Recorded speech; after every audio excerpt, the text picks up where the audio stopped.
30 segundos. Foi tudo o que levou para um homem destruir a dignidade de uma mulher na frente de 20 pessoas. 30 segundos de zombaria cruel sobre um telefone velho e arranhado. Mas o que ele não sabia, o que ninguém naquele saguão de mármore polido poderia imaginar, era que aquele aparelho guardava um segredo.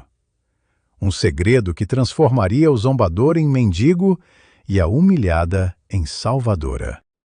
Se essa história está te intrigando, deixa teu like agora e vem comigo nessa jornada que vai te fazer questionar tudo sobre riqueza e pobreza.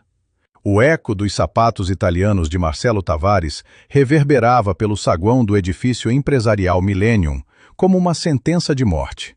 Cada passo custava mais que o salário mensal da maioria das pessoas ali presentes. Ele sabia disso e gostava que todos soubessem também. Era segunda-feira, 8 horas da manhã, e o saguão fervilhava com a energia frenética de executivos correndo para reuniões, secretárias carregando cafés e entregadores empurrando carrinhos. No meio daquela sinfonia corporativa, uma figura se destacava pela invisibilidade. Conceição Maria da Silva, 60 anos, uniforme azul desbotado, puxava um carrinho de limpeza em direção aos elevadores. Marcelo estava distraído, falando alto ao telefone, gesticulando de forma exagerada enquanto fechava um negócio de 2 milhões de reais. Ele não viu quando esbarrou em Conceição, fazendo o carrinho balançar e um frasco de detergente cair no chão de mármore italiano. O barulho do plástico batendo no chão cortou as conversas. Cabeças se viraram. Conceição se abaixou imediatamente, murmurando desculpas, suas mãos trêmulas pegando o frasco. Foi quando aconteceu. Do bolso do uniforme dela, o celular escorregou, caindo ao lado do frasco de detergente. Não era apenas velho, era uma relíquia tecnológica. Um aparelho com teclado físico, tela minúscula rachada, a carcaça de plástico gasto pelo tempo e pelas mãos que o seguravam há anos. Tinha adesivos desbotados de estrelinhas, o tipo que crianças colam em cadernos escolares. Marcelo desligou o telefone. Seus olhos se fixaram naquele objeto patético no chão. Um sorriso cruel começou a se formar em seus lábios perfeitamente alinhados por anos de tratamento ortodôntico caro. Gente, olhem só isso. Ele disse alto o suficiente para que todos no saguão ouvissem. É um telefone ou um fóssil do museu? Risadas começaram a ecoar.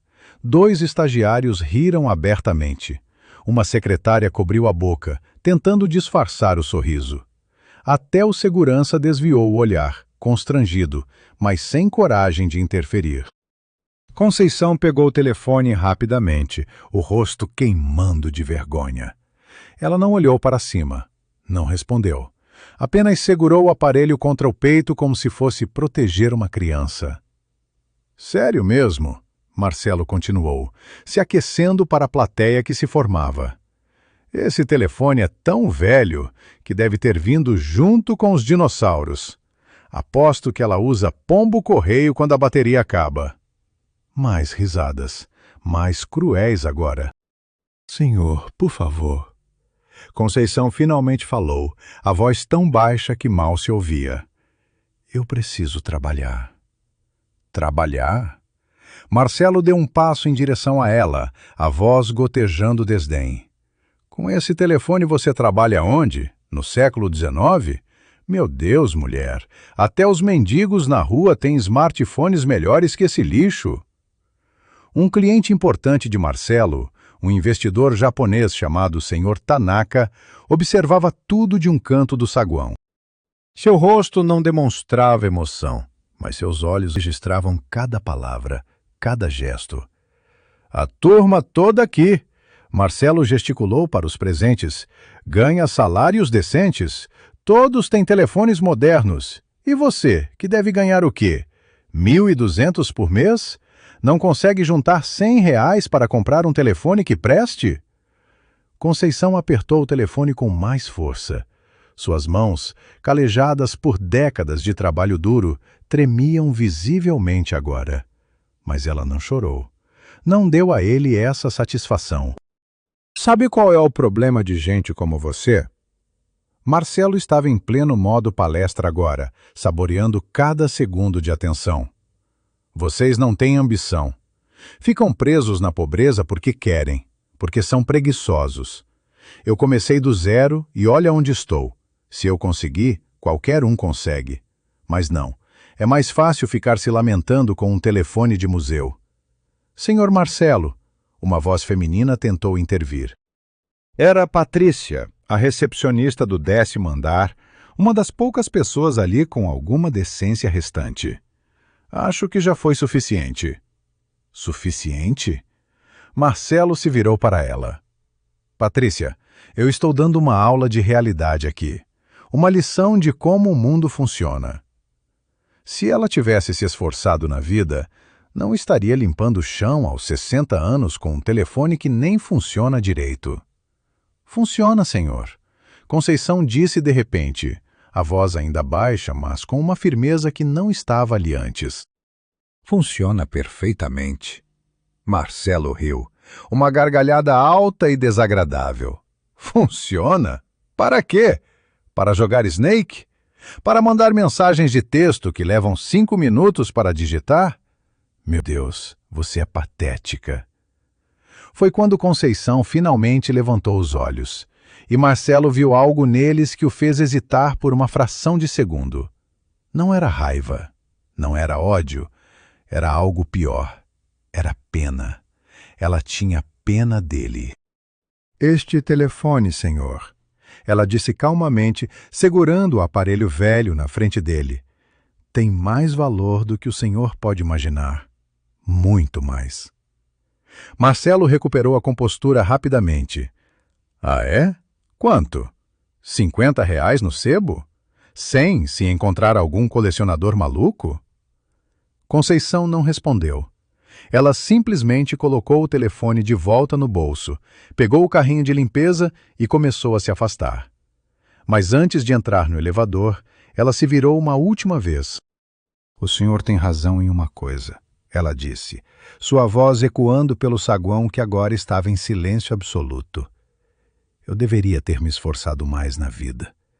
Deveria ter feito escolhas diferentes. Mas pelo menos eu ainda sei o que é importante. E não é o preço do telefone nas minhas mãos, senhor. É quem está do outro lado da linha quando ele toca. As portas do elevador se fecharam. Marcelo ficou ali parado, um sorriso de vitória ainda no rosto, recebendo tapinhas nas costas de alguns dos presentes. Mas senhor Tanaka, o investidor japonês, já estava saindo do prédio, cancelando mentalmente o contrato de 10 milhões que estava prestes a assinar. E no elevador que subia lentamente, Conceição encostou a cabeça na parede fria de metal, apertando o telefone velho contra o peito. Uma única lágrima escorreu por seu rosto cansado. Ela não chorava pela humilhação. Chorava porque aquele telefone, aquele aparelho velho e arranhado que todos zombaram, era a última coisa que sua filha havia lhe dado antes de entrar em coma há 10 anos. E cada arranhão, cada adesivo desbotado, cada marca daquele plástico gasto era uma memória de uma vida que parecia ter acontecido em outro universo. Um universo onde ela não era apenas uma faxineira invisível. Um universo onde aquele telefone guardava muito mais do que Marcelo Tavares jamais poderia comprar com todo o seu dinheiro sujo. 23 anos atrás, o nome Conceição Maria da Silva aparecia em revistas especializadas de tecnologia. Não na seção de fofocas, não em propagandas, nas páginas sérias, aquelas que engenheiros e cientistas liam com atenção reverente. Ela era uma das poucas mulheres negras formadas em engenharia eletrônica pela Universidade Federal do Rio de Janeiro naquela época. Mas não era apenas formada. Era brilhante. Conceição desenvolvera, aos 37 anos, uma patente revolucionária de algoritmo de compressão de dados que tornava a transmissão de informações 25% mais rápida e eficiente. Era o tipo de coisa que as grandes empresas de tecnologia matariam para ter. E várias tentaram comprar. Mas Conceição tinha princípios. Ela licenciou a tecnologia para uso comercial, sim, mas manteve os direitos. As empresas pagariam royalties por cada uso. E ela usaria esse dinheiro para algo maior que contas bancárias gordas e carros importados. Ela e o marido, Roberto Silva, um professor de física, tinham planos. Planos bonitos, simples, humanos. Queriam criar a filha, Ana Carolina, em um ambiente de amor e educação. Queriam viajar pelo mundo. Queriam, eventualmente, abrir uma escola técnica gratuita para jovens de comunidades carentes, dando a outros as oportunidades que eles tiveram que lutar tanto para conseguir. A vida era boa. Não luxuosa no sentido ostentador da palavra, mas rica de verdade. Rica de propósito, de amor, de risadas na mesa de jantar, de abraços sinceros. Ana Carolina tinha acabado de completar 17 anos. Era uma menina brilhante como a mãe, apaixonada por programação. Ela mesma havia personalizado o telefone da mãe, enchendo a carcaça com adesivos de estrelas porque, como ela dizia, mamãe é minha estrela. Foi Ana quem insistiu que todos fossem jantar fora para comemorar a aprovação dela no vestibular para Engenharia da Computação. Foi Ana quem escolheu o restaurante. Foi Ana quem, sem saber, marcou o último momento de felicidade completa que aquela família teria. A batida foi brutal. Um caminhão desgovernado, o motorista bêbado, atravessou o sinal vermelho a 120 km por hora. O carro da família Silva nem teve chance. O impacto transformou o metal em sucata, em 3 segundos. Roberto morreu na hora. Conceição sobreviveu com fraturas múltiplas. E Ana Carolina? Ana Carolina entrou em coma profundo. Os médicos deram pouca esperança. Trauma craniano severo, eles disseram com aquela voz que profissionais de saúde usam quando querem ser gentis ao comunicar o horrível. Há danos cerebrais significativos. Se ela acordar, e isso é um C muito grande, pode não ser mais a mesma pessoa. Conceição passou 6 meses no hospital, 3 deles em uma cama ao lado da filha na UTI. Ela se recuperou fisicamente, aos poucos. As fraturas sararam. As contusões desapareceram. Mas algo nela havia quebrado de um jeito que nenhum médico poderia consertar. Quando finalmente recebeu alta, ela enfrentou uma realidade devastadora. As contas médicas eram astronômicas. O seguro cobriu parte, mas tratamentos experimentais, especialistas internacionais, equipamentos de ponta, tudo isso custava fortunas que se acumulavam diariamente. A patente ainda rendia dinheiro, muito dinheiro. Mensalmente, valores de 6 dígitos caíam na conta da empresa que Conceição havia fundado anos atrás. Mas ela fez uma escolha que muitos chamariam de loucura. Ela criou um fundo fiduciário blindado. Todo o dinheiro dos royalties ia diretamente para lá. E estabeleceu uma regra inflexível, quase religiosa em sua rigidez. Aquele dinheiro só poderia ser tocado quando Ana Carolina acordasse. Não se ela acordasse. Quando? Era um ato de fé. Um pacto com um Deus que ela não tinha certeza se ainda acreditava. Se eu usar esse dinheiro para viver confortavelmente enquanto minha filha está presa naquele limbo, ela pensava, é como se eu estivesse desistindo dela. É como se eu estivesse aceitando que ela nunca vai voltar. Então Conceição vendeu a casa, vendeu o carro, vendeu tudo exceto as roupas nas costas e o telefone que Ana tinha decorado. Mudou-se para um quarto minúsculo em uma pensão barata perto do hospital onde a filha estava internada. E procurou trabalho. Com 60 anos, sem ter trabalhado em empregos manuais na vida, descobriu rapidamente que o mercado não tinha espaço para engenheiras negras de meia idade, por mais brilhantes que fossem. Os empregadores olhavam seu currículo impressionante e encontravam desculpas. Você está super qualificada. Não temos uma posição adequada ao seu nível. Você não se encaixaria na nossa cultura empresarial. O código era sempre o mesmo. Você é velha demais, negra demais, mulher demais. Finalmente conseguiu emprego como faxineira noturna em um prédio comercial. R$ 1.200 por mês. Trabalhava das 10 da noite às 6 da manhã, 6 dias por semana. Depois ia direto para o hospital, ficava com Ana até meio-dia, voltava para a pensão, dormia 4 horas e recomeçava. Nos fins de semana, quando não estava trabalhando ou no hospital, ela estudava. Medicina, neurologia, fisioterapia. Devorava artigos científicos sobre pacientes em coma, sobre novos tratamentos, sobre casos de recuperação milagrosa. Aprendia tudo, memorizava tudo, na esperança de que algum conhecimento, alguma informação pudesse ser a chave para trazer Ana de volta. O telefone velho era sua única conexão com o mundo que existia antes do acidente. Ela não o trocava porque não podia suportar a ideia de perder os adesivos de Ana, as mensagens de texto que ainda estavam salvas na memória minúscula, os vídeos de 5 segundos que a filha gravara. E toda manhã, antes de sair do hospital, Conceição segurava a mão inerte de Ana e sussurrava a mesma promessa. Quando você acordar, minha estrela, quando você abrir esses olhos, eu vou ter guardado tudo para você, cada centavo, cada real. Você vai ter a vida que merece. Você vai ter todas as oportunidades, eu prometo. 10 anos. 10 anos de promessas sussurradas. 10 anos de trabalho exaustivo. 10 anos de invisibilidade social. E em todo esse tempo, aquele telefone velho tocou exatamente 3 vezes. Sempre o hospital. Sempre a mesma enfermeira. Sempre o mesmo tom urgente seguido da mesma decepção. Dona Conceição, houve uma alteração nos sinais vitais da Ana Carolina. A senhora pode vir? E toda vez, Conceição largava tudo e corria.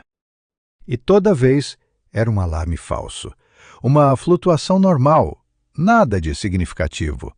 Mas ela sempre corria, sempre, porque mães não desistem. Mesmo quando todo mundo diz que deveriam. Mesmo quando a lógica, a razão, a estatística gritam que não há esperança. Mães não desistem. E Conceição Maria da Silva, a mulher que Marcelo Tavares humilhou por um telefone velho, era antes de tudo e acima de tudo, uma coisa: uma mãe.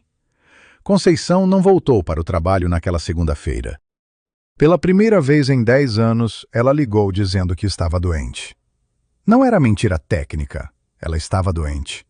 Doente de humilhação, doente de cansaço, doente de invisibilidade. Sentou-se na cama estreita de seu quarto minúsculo na pensão. A tarde entrava pela janela suja, criando padrões de luz e sombra nas paredes descascadas. O telefone velho estava em suas mãos, como sempre estava quando ela precisava se sentir conectada a algo maior que a miséria diária. Ela deslizou o dedo pela tela rachada, passando pelas mensagens antigas de Ana. Leu cada uma delas pela 1000ª vez.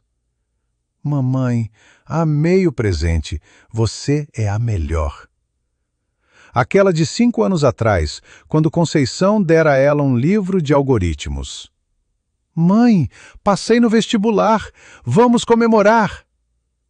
A última mensagem, enviada horas antes do acidente. As lágrimas vieram, como sempre vinham quando ela relia essas palavras.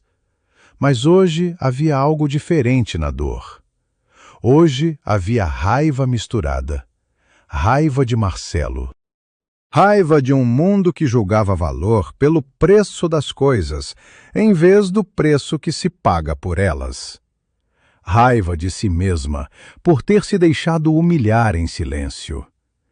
Ela navegou pelo telefone quase automaticamente, passando pelos ícones familiares. E então parou em um aplicativo que raramente abria. Um aplicativo discreto, com um ícone azul simples, sem nome visível na tela inicial. Ela tocou. O aplicativo carregou lentamente, como tudo naquele aparelho antigo carregava. Mas quando finalmente abriu, a tela mostrou algo que faria qualquer pessoa ofegar. Era uma conta bancária empresarial. E o saldo, atualizado automaticamente pela conexão precária de internet do telefone, mostrava uma cifra que piscava no topo da tela. 15.423.812 reais. 10 anos de royalties. 10 anos de empresas do mundo inteiro usando a tecnologia que Conceição desenvolvera. 10 anos de transferências mensais entrando automaticamente naquela conta que ela jamais tocara. Ela poderia, com alguns toques naquela tela rachada, transferir esse dinheiro para sua conta pessoal. Poderia comprar uma casa, comprar um carro, viajar pelo mundo, contratar os melhores médicos particulares para Ana, embora soubesse que o hospital universitário já dava o melhor tratamento possível. Poderia, com um único toque, deixar de ser invisível. Mas ela não tocou. Porque aquele dinheiro não era dela. Era de Ana. Era para Ana. Era para o futuro que Ana teria quando acordasse. Se ela tocasse naquele dinheiro agora, seria como admitir que Ana nunca acordaria. Seria desistir. E Conceição Maria da Silva não desistia. Ela fechou o aplicativo e ficou olhando para a tela inicial do telefone, para os adesivos de estrelas que Ana havia colado com tanto carinho. E foi quando seu telefone tocou. O toque era antigo, uma música MIDI irritante que ela nunca se importara em mudar. Ela olhou o identificador de chamadas. Hospital Universitário São Rafael. O coração dela disparou. As mãos tremeram tanto que ela quase derrubou o aparelho. Depois de 10 anos, ela ainda tinha a mesma reação. Esperança misturada com terror. Alô? Sua voz saiu trêmula. Dona Conceição? Era a voz da enfermeira Mariana, que cuidava de Ana há anos. A senhora precisa vir ao hospital imediatamente. O quê? O que aconteceu? Ela está pior? Houve uma pausa do outro lado. Uma pausa longa demais. Conceição sentiu o mundo começar a girar. Dona Conceição, Mariana finalmente disse, e havia algo diferente em sua voz. Algo que Conceição não conseguia identificar. A Ana Carolina acordou. O telefone escorregou da mão de Conceição, caindo na cama. Ela ficou ali, paralisada, o cérebro se recusando a processar aquelas palavras. 10 anos. 10 anos de espera. 10 anos de promessas sussurradas. 10 anos de fé cega e estúpida contra todas as probabilidades. E agora? Agora? Ela pegou o telefone com mãos que não pareciam mais pertencer ao seu corpo. Ela está bem? Está consciente? Está falando? Ela está confusa, Mariana explicou, a voz profissional tentando mascarar a emoção. Isso é normal depois de tanto tempo. Mas sim, Dona Conceição, ela está acordada. E está perguntando por você. Conceição não se lembra de como chegou ao hospital. Não se lembra de ter pegado o ônibus. Não se lembra de ter corrido pelos corredores. Sua próxima memória clara é da porta do quarto de Ana, seu corpo parado ali, com medo de entrar. Medo de que fosse um sonho, medo de que se ela abrisse aquela porta, acordaria na pensão e descobriria que era apenas mais uma cruel ilusão de uma mente exausta. Mas a porta se abriu e Mariana estava ali, sorrindo com lágrimas nos olhos. Ela está esperando por você. Conceição entrou no quarto que conhecia melhor que a palma da própria mão. O quarto onde passou incontáveis horas segurando a mão de sua filha, lendo para ela, conversando com ela, acreditando contra toda lógica que Ana ainda estava lá, em algum lugar, ouvindo. E na cama, sentada, com olhos confusos, mas abertos, estava Ana Carolina. Ela estava mais magra, muito mais magra. O rosto tinha mudado, moldado pelos anos. Ela não era mais a menina de 17 anos. Era uma mulher de 27, mas uma mulher que havia perdido uma década inteira. Mãe? A voz era fraca, rouca de uma década sem uso, mas era a voz de Ana. Conceição atravessou o quarto em 2 passos e segurou a filha nos braços, chorando de um jeito que não chorava desde o dia do acidente. Chorando lágrimas de alívio, de alegria, de gratidão absoluta a um universo que finalmente dera uma vitória a quem merecia. Eu sabia, ela sussurrou no cabelo de Ana. Eu sempre soube que você voltaria para mim. Sempre. Ana a abraçou de volta, fraca, mas presente. Mãe, onde está o papai? Cadê o papai? E Conceição teve que quebrar o coração da filha pela 2ª vez em uma vida. Teve que contar sobre o acidente, sobre a morte de Roberto, sobre os 10 anos que se passaram. Mas também contou sobre a promessa, sobre o dinheiro guardado, sobre como ela nunca tocara em um único centavo, porque aquilo pertencia a Ana. Sempre pertenceu. E mostrou o telefone velho, ainda com os adesivos de estrelas desbotados. Ana tocou no aparelho com dedos trêmulos. Eu me lembro, ela disse baixinho. Eu me lembro de ter colado essas estrelas. Você ainda usa isso? Todos os dias, Conceição respondeu. Era minha conexão com você. Minha lembrança de que você ainda estava aqui, esperando para voltar. Ana olhou para a mãe, para o telefone, para as próprias mãos que haviam esquecido como se movimentar direito. Mãe, 10 anos. Você trabalhou 10 anos. Você poderia ter usado aquele dinheiro. Não era meu para usar, Conceição disse simplesmente. Era seu. É seu. Agora você vai ter a vida que merece, minha estrela. E naquele quarto de hospital, enquanto mãe e filha se abraçavam, o telefone velho piscou com uma notificação. Mais uma transferência de royalties havia caído. Mais R$52 mil adicionados àquela conta que agora, finalmente, teria um propósito.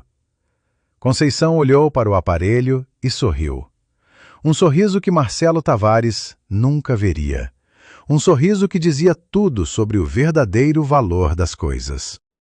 Porque aquele telefone não valia R$50 em um sebo. Valia 15.400.000. Valia uma década de fé.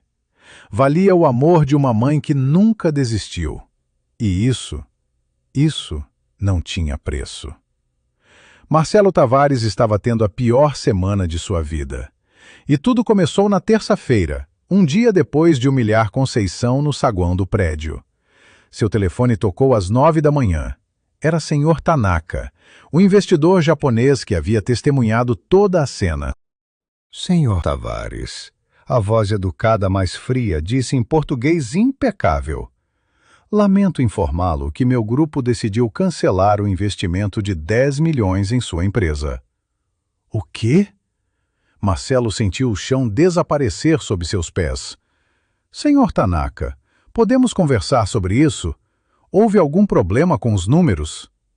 O problema, Sr. Tavares, não é com os números, é com o caráter, ou a falta dele. Marcelo entendeu imediatamente. A humilhação de Conceição. Seu estômago revirou. Aquilo foi apenas uma brincadeira, Sr. Tanaka. Um momento infeliz, eu reconheço, mas... No Japão temos um ditado, o investidor interrompeu. A verdadeira medida de um homem é como ele trata aqueles que não podem fazer nada por ele. O senhor falhou nesse teste espetacularmente. Adeus, Sr. Tavares. A linha ficou muda. Marcelo ficou olhando para o telefone, incrédulo. 10 milhões.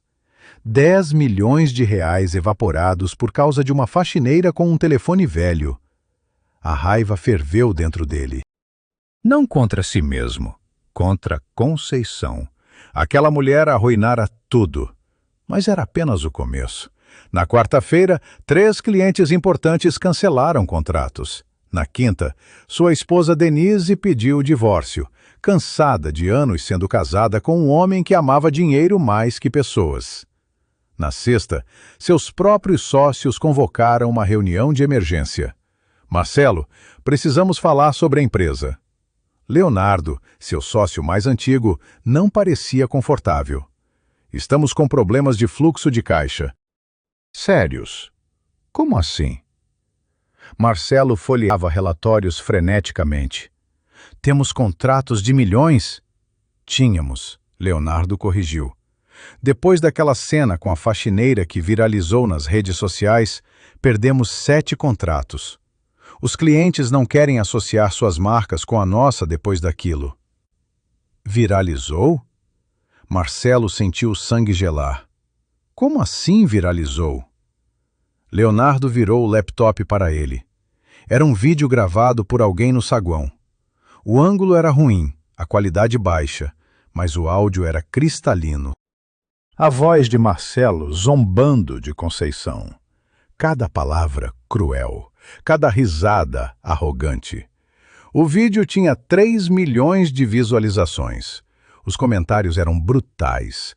Esse é o tipo de pessoa que comanda empresas no Brasil. Nojento. Espero que ele perca tudo. Karma existe. Eu conheço essa faxineira. Ela é a mulher mais gentil que já conheci. Esse monstro não merece respirar o mesmo ar que ela. Marcelo leu comentário após comentário, o rosto ficando cada vez mais pálido. Sua reputação estava destruída. E no mundo dos negócios, reputação era tudo. Tem mais, Leonardo disse hesitante. O software que usamos para compressão de dados, aquele que paga royalties mensais e representa 40% da nossa operação? O que tem? O contrato vence no fim do mês. Precisamos da renovação da patente. Sem ela, nossa empresa basicamente morre. Então renove. Para isso que temos advogados. Leonardo engoliu em seco. É aí que a coisa fica complicada. A dona da patente é anônima. Sempre foi. Ela licencia através de uma empresa de fachada. Mas nossos advogados finalmente descobriram quem ela é.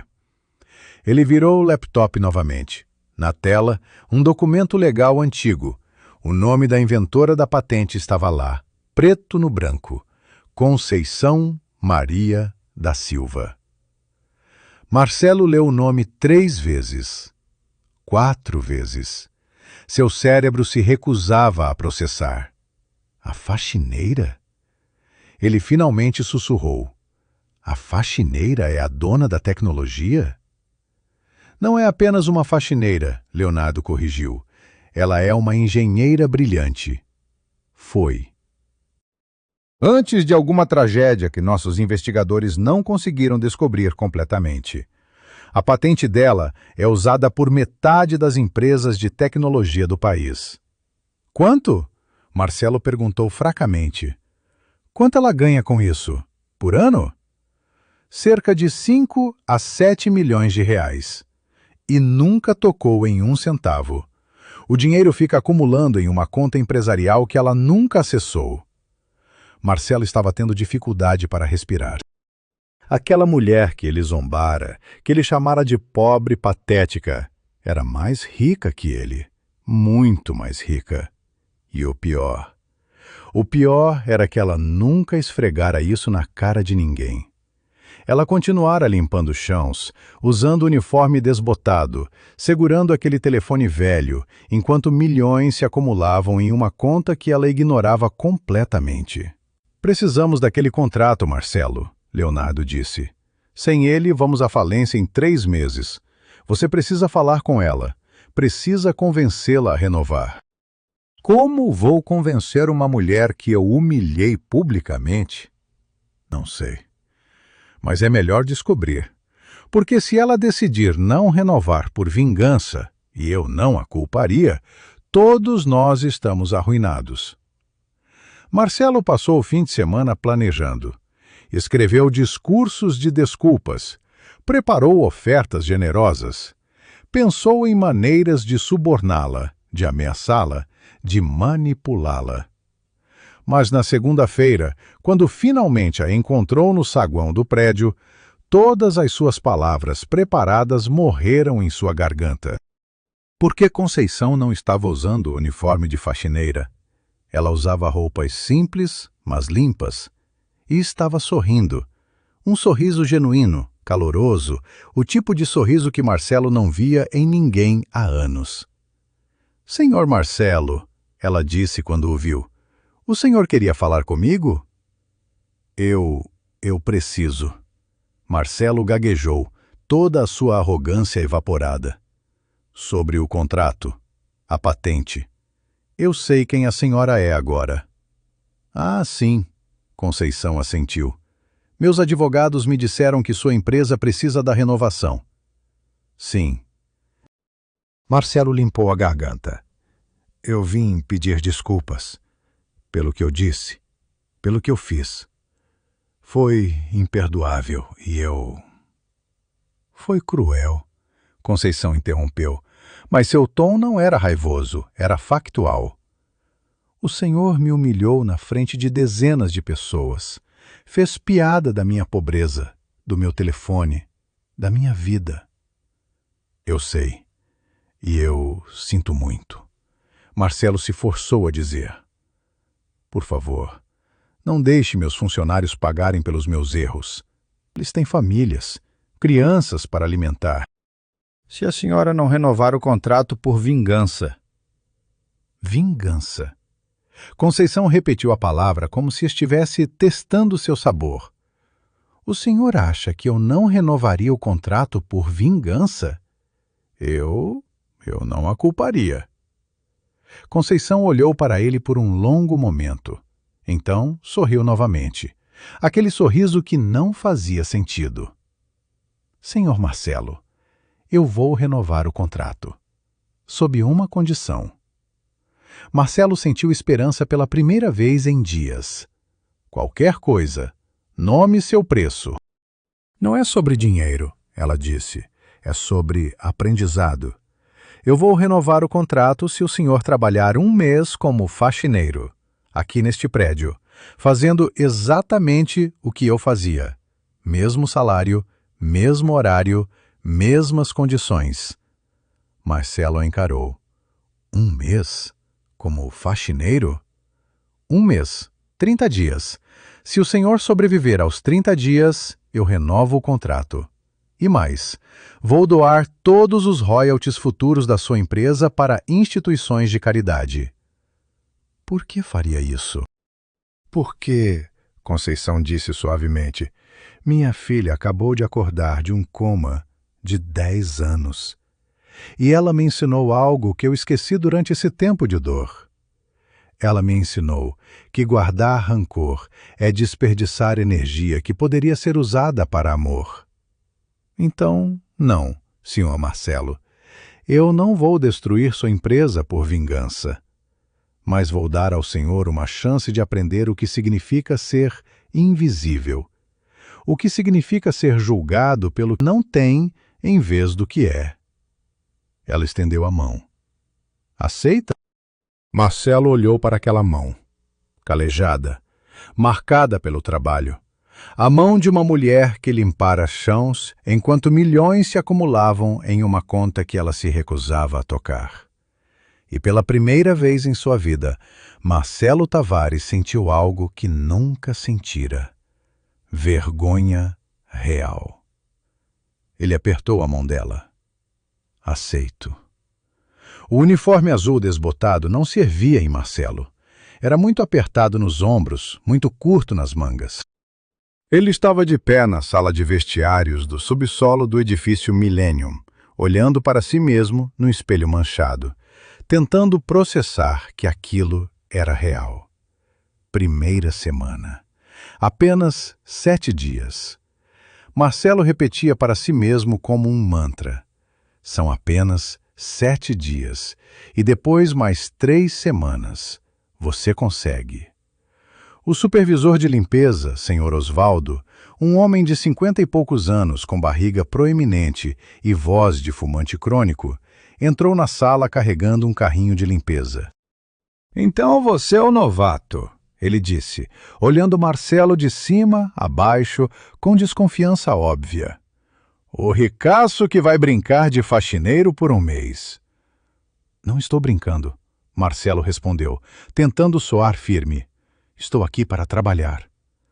Osvaldo deu uma risada seca. Vamos ver quanto tempo dura. A última vez que um desses executivos de escritório veio fazer trabalho manual aqui, desistiu no segundo dia. Disse que tinha dor nas costas. Ele empurrou o carrinho para Marcelo. Seus andares são do 12º ao 15º. 4 andares completos. Banheiros, corredores, salas de reunião, copas. Tudo tem que estar impecável antes das 7 da manhã, quando o pessoal começa a chegar. 4 andares? Marcelo olhou para o carrinho, para os produtos de limpeza, para o balde pesado. Em quanto tempo? Você começa às 10 da noite, termina às 6 da manhã. 8 horas. Osvaldo consultou um papel amassado no bolso. Ah, e você tem 45 minutos de intervalo. Pode usar para comer alguma coisa ou descansar. A maioria de nós dorme no intervalo. Marcelo pegou o carrinho.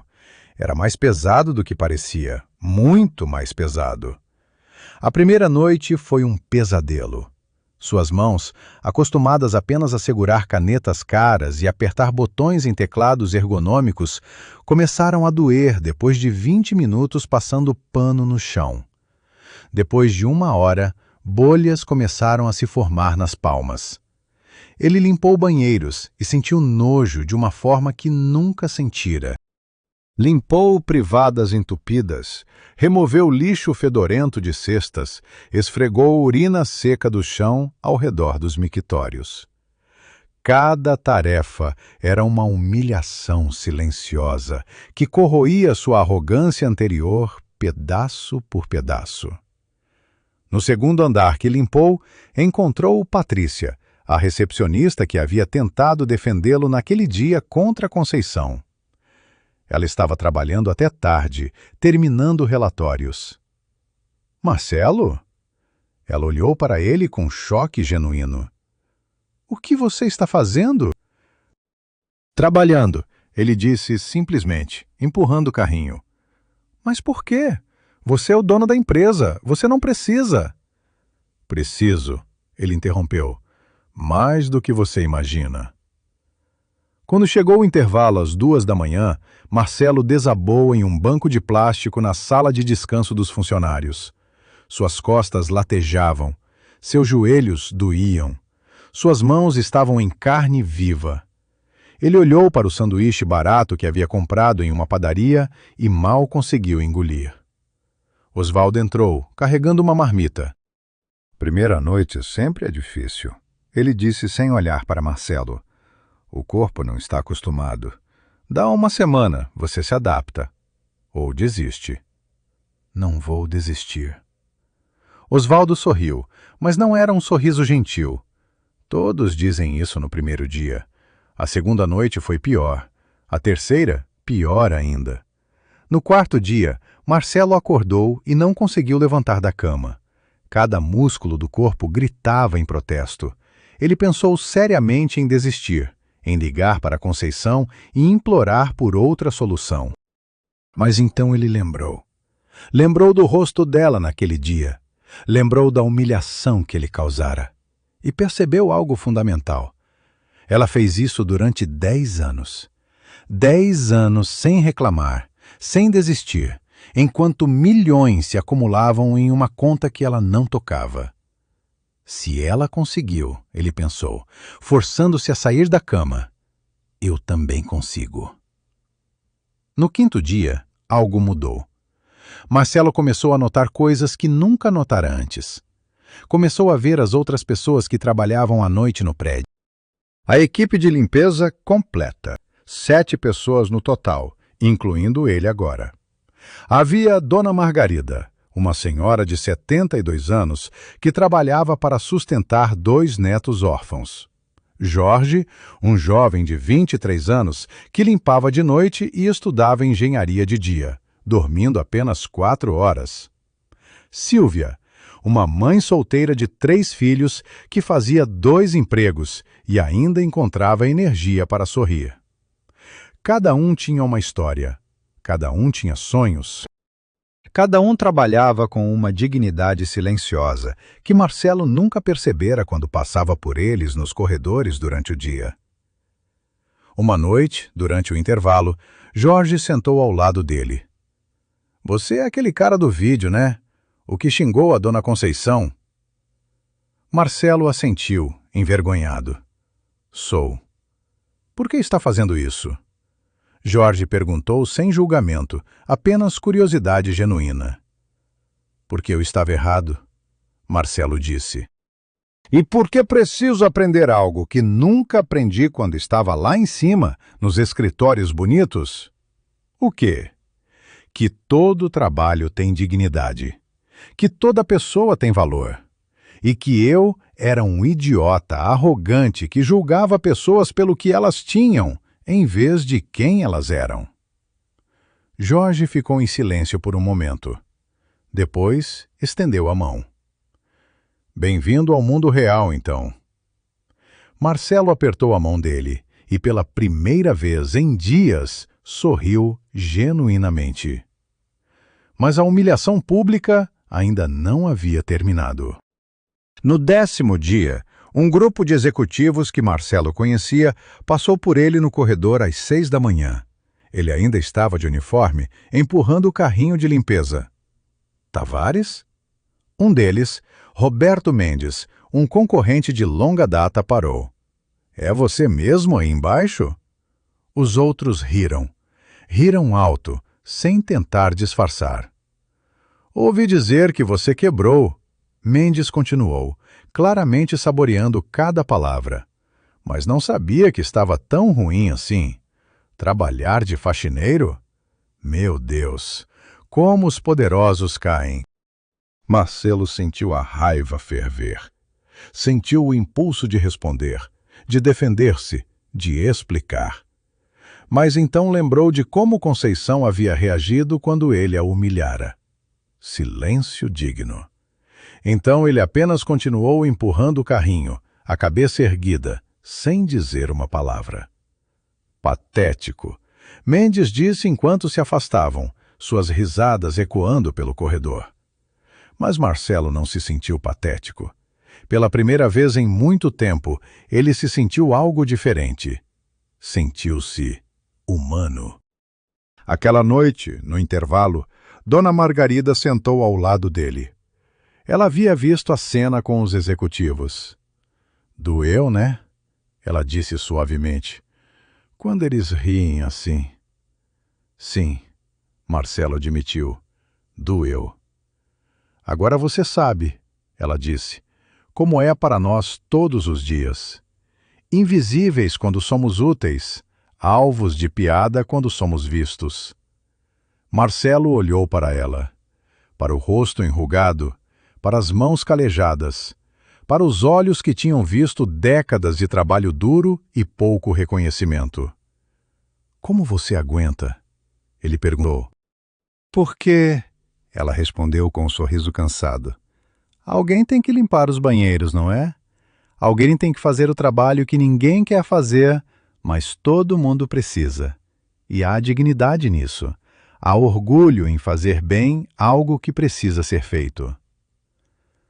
Marcelo assentiu lentamente. Pela primeira vez, ele entendeu. No 15º dia, meio caminho andado, Marcelo estava limpando o 14º andar quando ouviu vozes vindas de uma sala de reunião. Vozes familiares. Era uma reunião de emergência de sua empresa. Ele parou de esfregar o chão e escutou. "A empresa está em colapso. A voz de Leonardo ecoava pela porta entreaberta. Sem Marcelo aqui, sem liderança, estamos perdendo contratos semanalmente. Precisamos de uma solução. A solução é simples, outra voz respondeu. Declaramos falência, liquidamos os ativos e começamos de novo com outro nome. E os funcionários? Leonardo perguntou. Temos 120 pessoas dependendo desses salários. Problemas deles. Encontram outros empregos.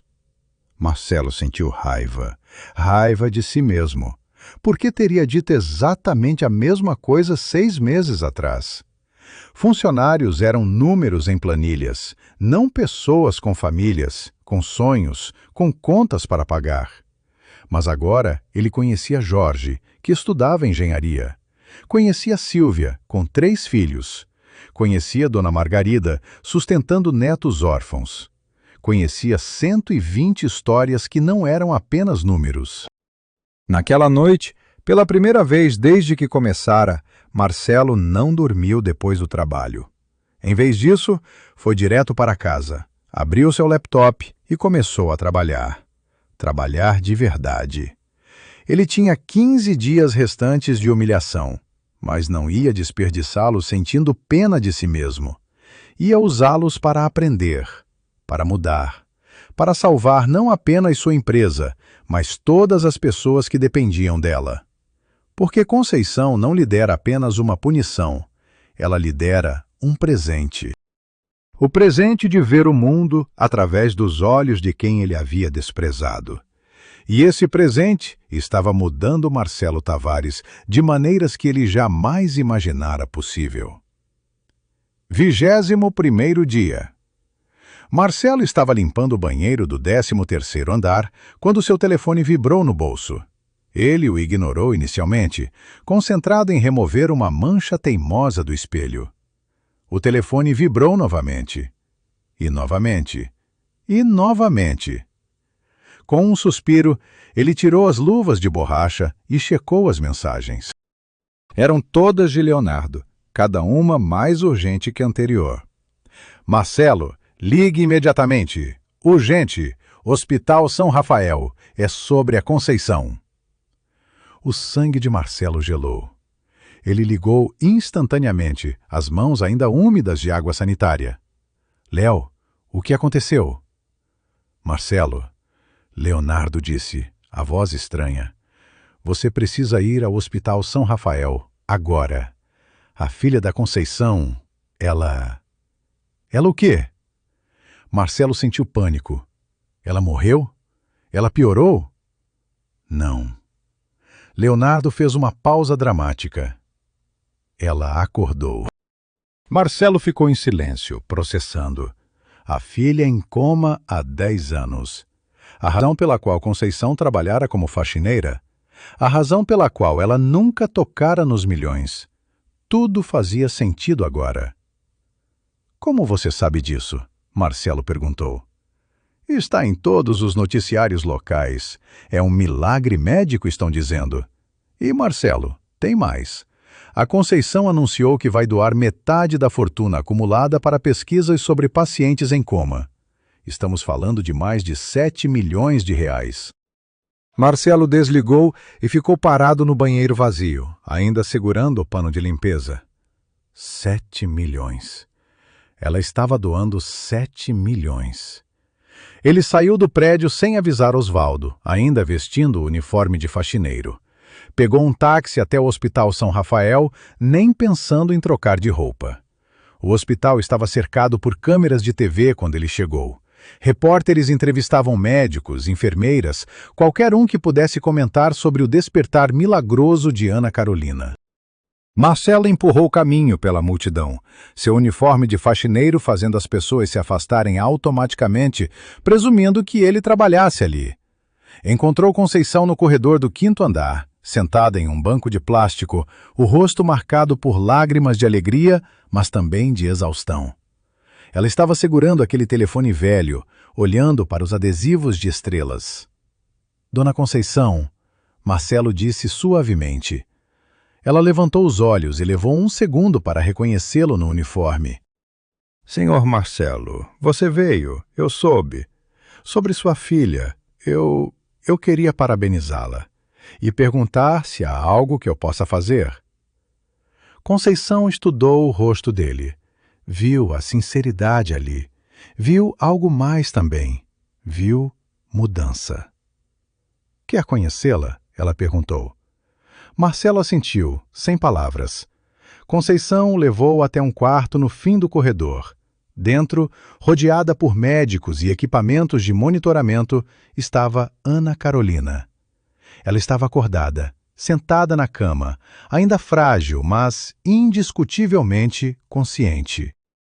Ana, Conceição disse suavemente, tem alguém aqui que quer te conhecer? Ana virou a cabeça lentamente, os movimentos ainda descoordenados após tanto tempo imóvel. Seus olhos encontraram Marcelo, e ela sorriu fraco, mas genuinamente. Olá, ela disse, a voz rouca. Você é amigo da minha mãe? Marcelo olhou para Conceição, que assentiu encorajadoramente. Sou, ele disse, a mentira necessária. Sou amigo dela. Eles conversaram brevemente. Ana contou, com pausas longas, enquanto procurava palavras que seu cérebro ainda estava reaprendendo, sobre os sonhos que teve durante o coma. Sobre sentir a presença da mãe mesmo quando não conseguia responder. Sobre acordar e descobrir que uma década inteira havia passado. Quando eu descobri quanto tempo se passou, Ana disse, as lágrimas escorrendo, eu pensei que minha mãe teria me esquecido, que teria seguido em frente. Mas ela me esperou, todo esse tempo. Conceição segurou a mão da filha. Eu sempre espero por você, minha estrela. Sempre. Marcelo teve que sair do quarto. A emoção era demais. Ele foi até o banheiro do hospital, trancou-se em uma cabine e chorou. Chorou de vergonha, chorou de admiração, chorou de uma transformação que estava acontecendo dentro dele que ele não conseguia mais controlar. Quando finalmente saiu, compôs o rosto e encontrou Conceição no corredor novamente. Ela estava falando com um médico sobre o processo de recuperação de Ana. Os próximos meses serão cruciais, o médico explicava. Ela vai precisar de fisioterapia intensiva, terapia ocupacional, possivelmente terapia da fala. É um processo longo e caro, mesmo com o SUS cobrindo o básico. Dinheiro não é problema, Conceição disse firmemente. Ela vai ter tudo o que precisar. Depois que o médico saiu, Marcelo se aproximou. Dona Conceição, posso perguntar uma coisa? Claro. Por que a senhora nunca tocou no dinheiro? Por que trabalhou como faxineira quando tinha milhões esperando? Conceição olhou para o telefone em suas mãos. Porque se eu usasse aquele dinheiro enquanto ela estava dormindo, seria como admitir que ela nunca acordaria. Seria desistir. E mães não desistem, senhor Marcelo. Não importa quanto tempo passe. Não importa o quão impossível pareça. Mas 10 anos? Marcelo insistiu. 10 anos de trabalho duro, de humilhação, de viver na pobreza. Ninguém teria culpado a senhora por usar o dinheiro. Eu teria me culpado, ela respondeu simplesmente. E minha filha merecia uma mãe que acreditava nela até o fim. Marcelo balançou a cabeça, maravilhado. E agora? O que a senhora vai fazer agora? Agora, Conceição sorriu. Vou ajudar minha filha a recuperar. Vou ensinar ela a andar de novo, a falar direito, a viver. E vou usar metade daquele dinheiro para ajudar outras famílias que têm entes queridos em coma. Para que outras mães não tenham que escolher entre pagar tratamento e comer. E a outra metade é da Ana, para a faculdade, para a vida dela, para os sonhos que ela teve que adiar por uma década. Naquele momento, Marcelo tomou uma decisão. Dona Conceição, quando o meu mês como faxineiro terminar, eu gostaria de fazer algo. O quê? Gostaria de trabalhar para a senhora, na fundação que vai criar. Posso ajudar com a parte administrativa, com a estruturação legal, com os investimentos, de graça, como voluntário. Conceição o estudou cuidadosamente. Por quê? Porque, Marcelo disse honestamente, eu passei 21 dias aprendendo o que significa ser invisível. E agora quero passar o resto da minha vida ajudando as pessoas invisíveis a serem vistas. Conceição estendeu a mão. Aceito, mas só se você terminar os 9 dias restantes do acordo, sem desistir. Marcelo apertou a mão dela. Não vou desistir, prometo. Naquela noite, Marcelo voltou ao prédio e terminou seu turno. Mas algo era diferente. Ele não estava apenas limpando o chão, estava limpando sua própria consciência. Estava esfregando anos de arrogância, de crueldade casual, de julgamento superficial. E a cada banheiro limpo, a cada corredor encerado, a cada cesta de lixo esvaziada, ele sentia algo crescer dentro de si. Propósito. Pela primeira vez em sua vida adulta, Marcelo Tavares tinha um propósito maior que acumular dinheiro. Tinha um propósito de servir. E estranhamente, maravilhosamente, isso o fazia se sentir mais rico do que todos os milhões que já possuíra. 28º dia. Faltavam apenas 2 dias para o fim do acordo. Marcelo estava no seu apartamento, que agora parecia estranho e excessivo aos seus olhos. Móveis que custavam salários anuais. Obras de arte que ele comprara apenas porque eram caras, não porque gostava delas. Um espaço enorme e vazio, onde ele morava sozinho desde que Denise pedira o divórcio. Ele olhou ao redor e percebeu algo terrível. Ele tinha tudo e não tinha nada. O telefone tocou. Era sua filha, Marina, de 22 anos. Ela não falava com ele há 3 anos, desde que ele perdera a formatura dela por causa de uma reunião de negócios. Pai? A voz dela era hesitante. Marina, Marcelo sentiu o coração apertar. Como você está? Eu vi o vídeo do que você fez com aquela senhora e depois vi as notícias sobre você trabalhando como faxineiro. Pai, o que está acontecendo? Marcelo poderia ter mentido.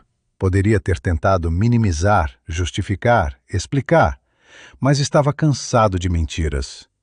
Eu estava errado, Marina, sobre tudo, sobre o que importa, sobre como tratar as pessoas. E agora estou tentando aprender a ser uma pessoa melhor. Houve silêncio do outro lado. Depois, Marina disse algo que quebrou e reconstruiu Marcelo ao mesmo tempo. Essa é a primeira vez que eu te ouço admitir que estava errado sobre alguma coisa. Estou errado sobre muitas coisas, Marcelo confessou. Inclusive sobre seu pai. Eu perdi sua infância, sua adolescência, seus momentos importantes. Tudo porque achava que ganhar dinheiro era mais importante que estar presente. Você pode mudar isso agora, Marina disse suavemente. Ainda dá tempo, pai. Naquela noite, no trabalho, Marcelo limpou com um sorriso no rosto pela primeira vez. Osvaldo notou. Você está diferente, o supervisor observou. Mais leve. Estou, Marcelo respondeu. Porque pela primeira vez em muito tempo, eu sei o que importa.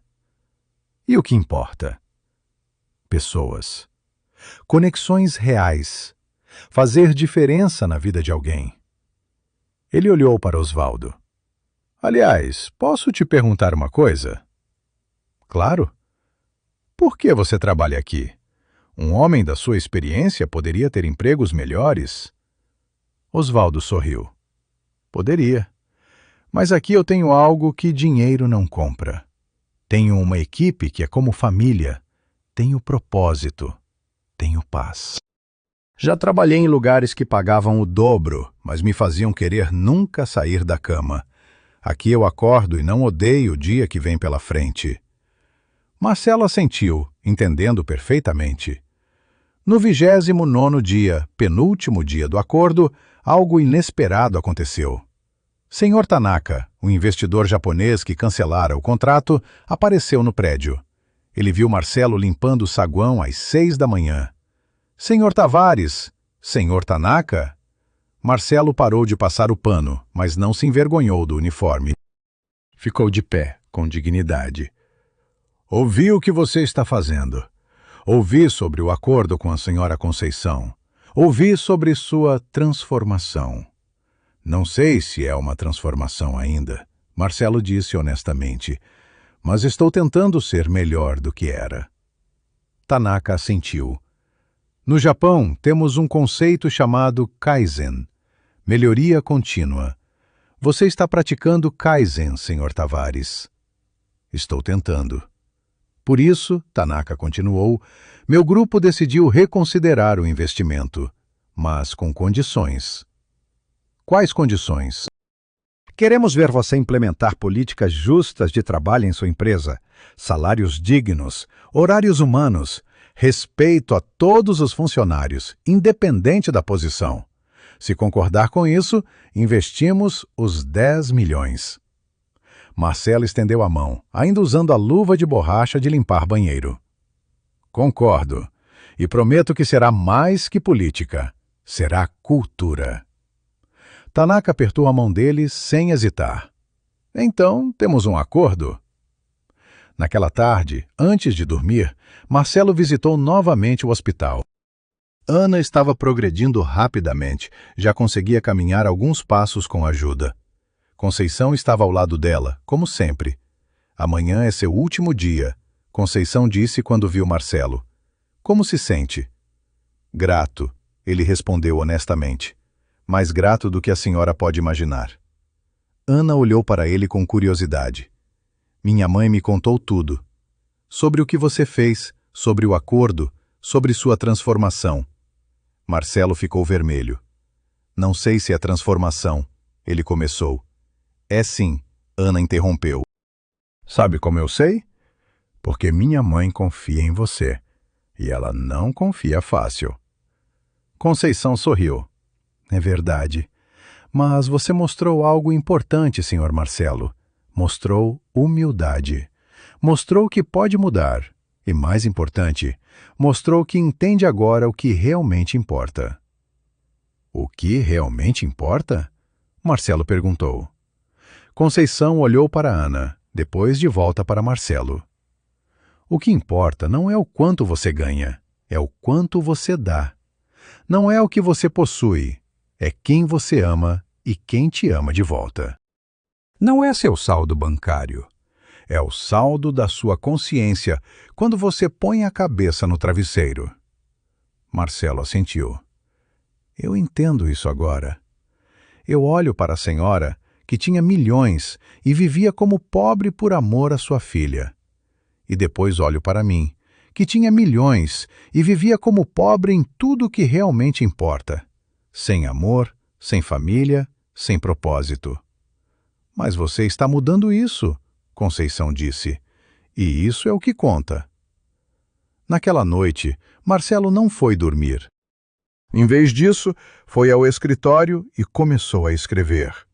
Escreveu um plano completo para reestruturar sua empresa. Salários melhores para os funcionários de base, benefícios reais, programas de educação, creche para filhos de funcionários. Tudo o que ele nunca pensou em oferecer antes.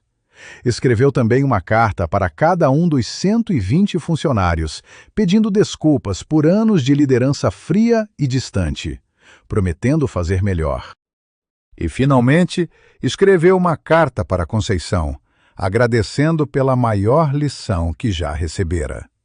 Quando o sol nasceu no 30º dia, último dia do acordo, Marcelo chegou ao prédio com o uniforme pela última vez. Mas não sentiu alívio. Sentiu algo estranho. Sentiu tristeza de que estava acabando. A equipe de limpeza organizou uma pequena festa de despedida durante o intervalo. Nada elaborado. Apenas alguns salgadinhos baratos e refrigerante. mas significou mais para Marcelo do que qualquer jantar de gala de negócios que já frequentara. Você foi um de nós, Dona Margarida disse, abraçando-o. Não esquece da gente quando voltar para lá em cima. Nunca, Marcelo prometeu. E vou fazer mais que não esquecer. Vou fazer com que lá em cima não esqueça também. Quando seu turno terminou, ele tirou o uniforme pela última vez e vestiu um terno. Mas não se sentiu mais importante. Sentiu-se apenas diferente. Subiu para o escritório, onde Leonardo e os outros sócios o esperavam. Bem-vindo de volta, chefe, Leonardo disse.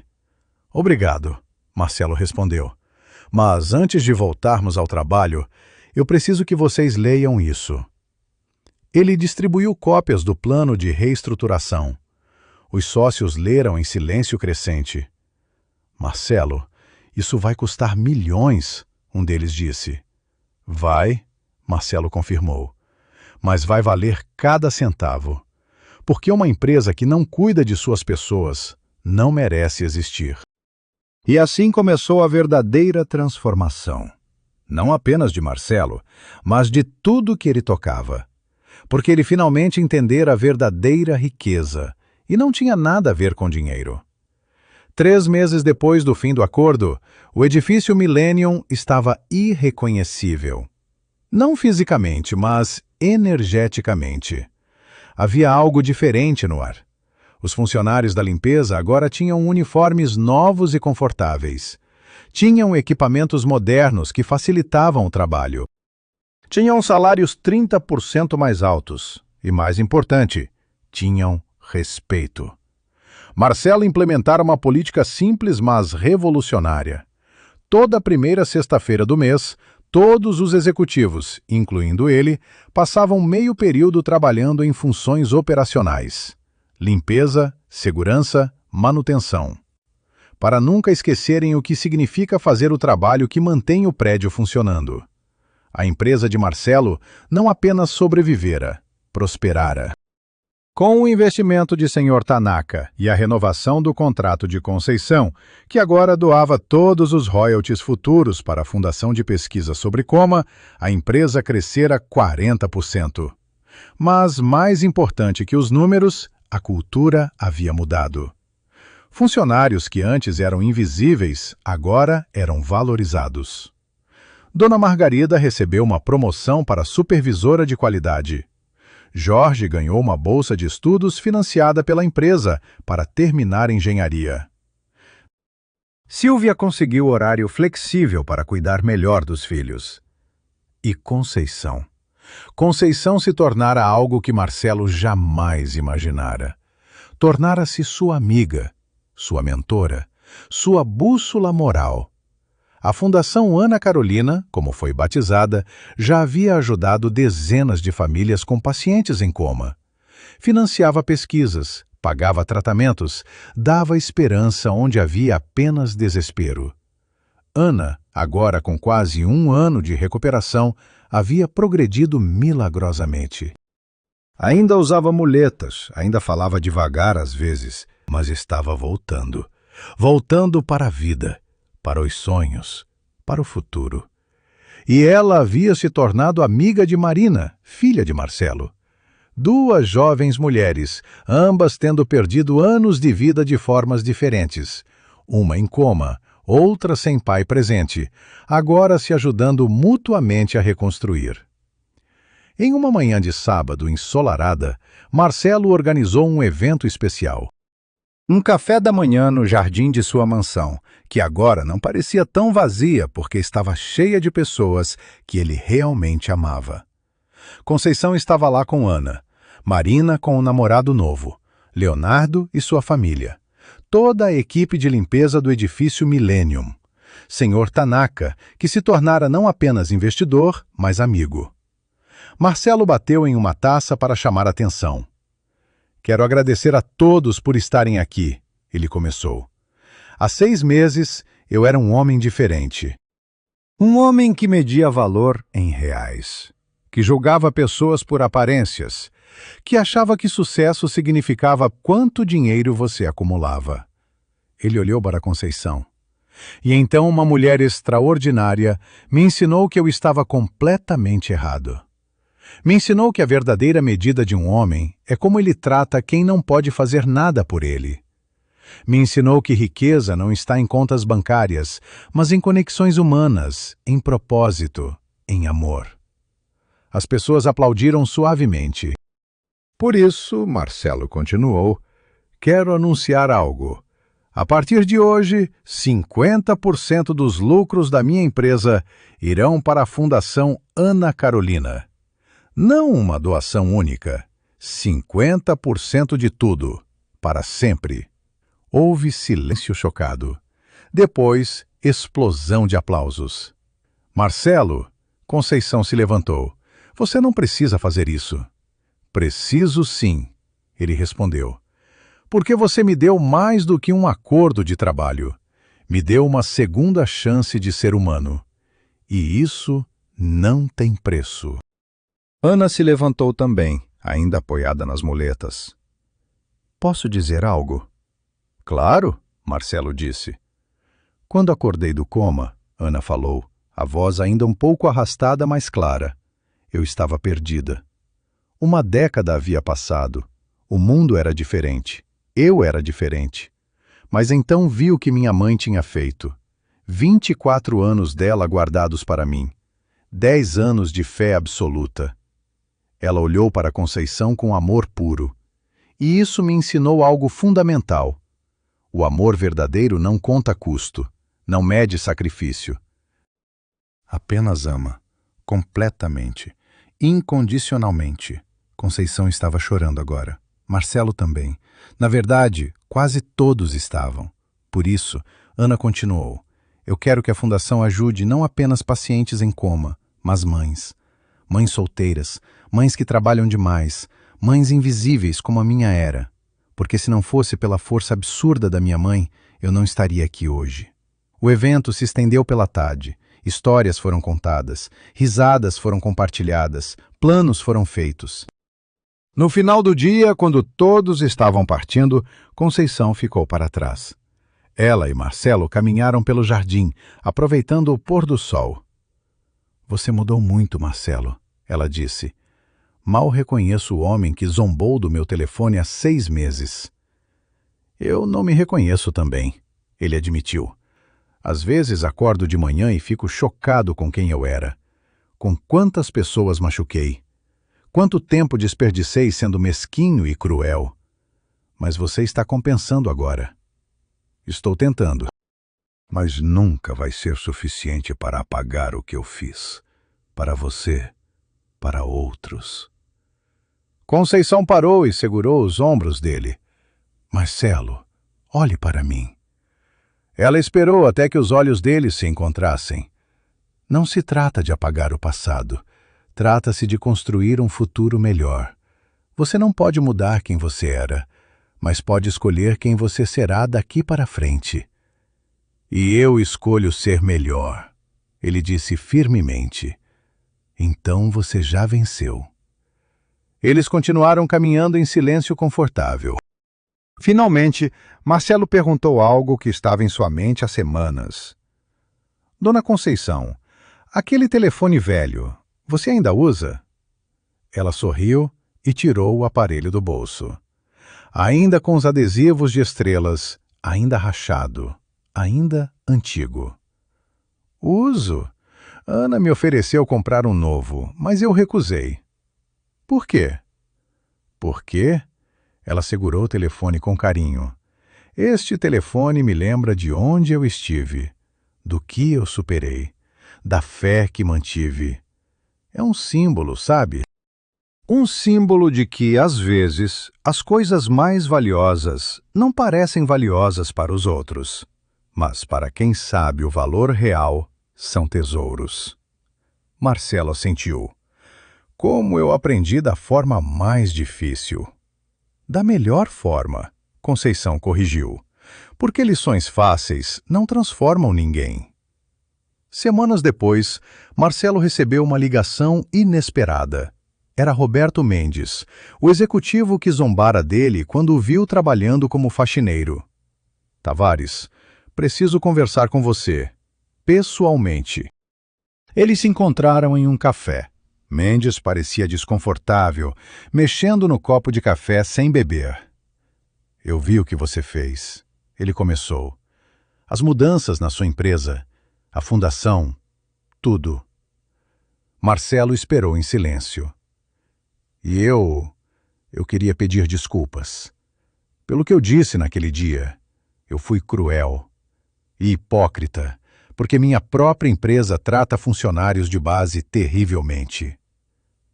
Você pode mudar isso. Marcelo disse simplesmente. Como? Do mesmo jeito que eu mudei. Começando por reconhecer que está errado. Mendes assentiu lentamente. Você aceitaria me ensinar? Me mostrar como implementou essas políticas? Marcelo sorriu. Não precisa de mim para isso.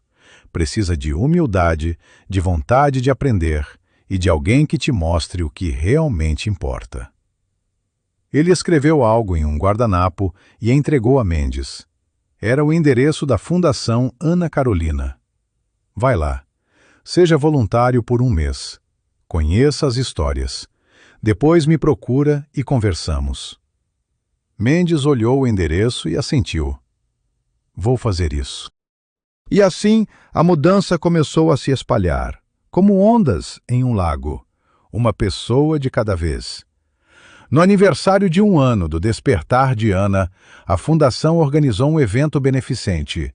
Mais de 1000 pessoas compareceram. Pacientes que acordaram de comas, famílias que receberam ajuda, médicos que conseguiram financiar pesquisas. Ana fez um discurso, agora andando sem muletas, falando claramente.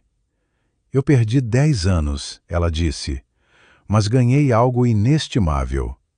Ganhei a certeza de que o amor verdadeiro existe.